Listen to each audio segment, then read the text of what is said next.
اور جب کہ ہم نے ابراہیم علیہ السلام کو خانہ کعبہ کی جگہ بتلا دی اور حکم دیا کہ میرے ساتھ کسی چیز کی شریک مت کرنا،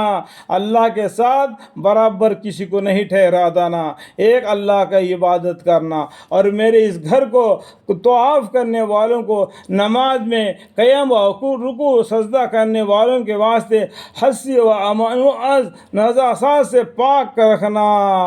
یعنی پاک رہنا۔ مسجد حرم کے پاس جو آتے ہیں وہ کیا نماز پڑھتے ہیں، اور کو نماز میں قیام یعنی کھڑا ہو کے اللہ کے سامنے رکوع اور سجدہ کرنے والے ہیں کے واسطے حسی و منوائی نجاست سے پاک رکھنا چاہتے ہیں، منوائی نجاست جو گندگی سے پاک رکھنا۔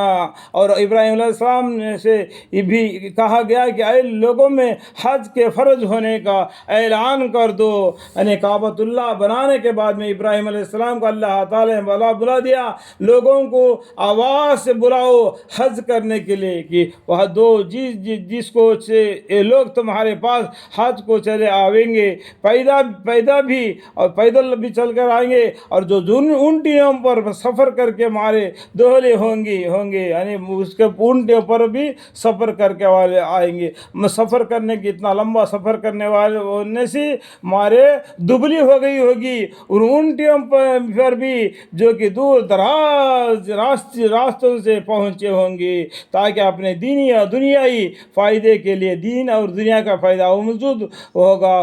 موجود ہو، اور اس لیے آئیں گے تاکہ ایام یعنی ایام قربانی میں ان مخصوص چوپائیوں پر ذبح کے وقت اللہ کا نام لے، یعنی بسم اللہ اللہ اکبر کہے، یعنی جو جانور کو ذبح کیا جاتا ہے اس کے اوپر جو اللہ تعالیٰ نے ان کو عطا کیے ہیں، سو ان قربانی کے جانوروں میں سے تم کو بھی اجازت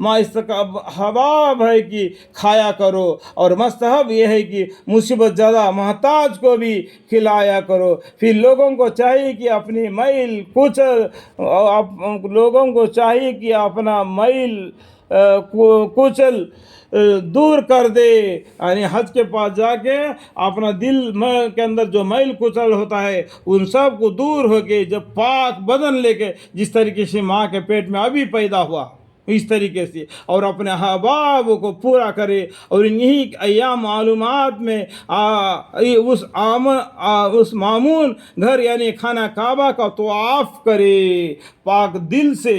پاک دامن سے اس کا طواف کرے اللہ کا گھر کا، یعنی وہاں چاروں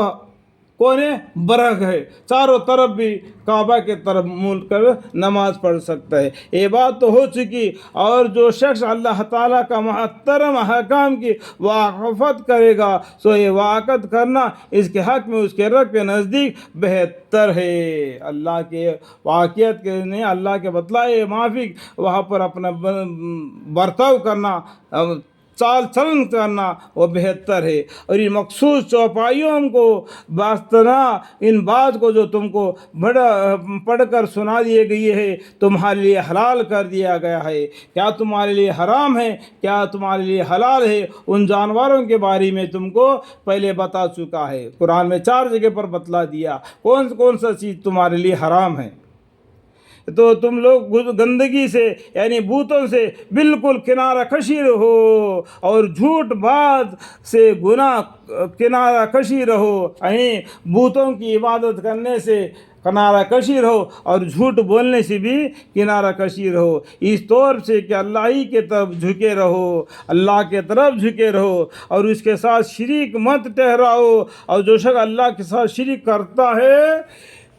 تو گویا وہ آسمان سے گر پڑا، پھر فرندوں نے اس کو بوٹ یا نوچ لی، یا اس کو ہوا نے کسی دور دراز جگہ میں لے جا پڑا۔ یہ شرک کرنے والوں کا اس طریقے سے بتایا۔ دیکھو، اور جو شخص اللہ کے ساتھ شرک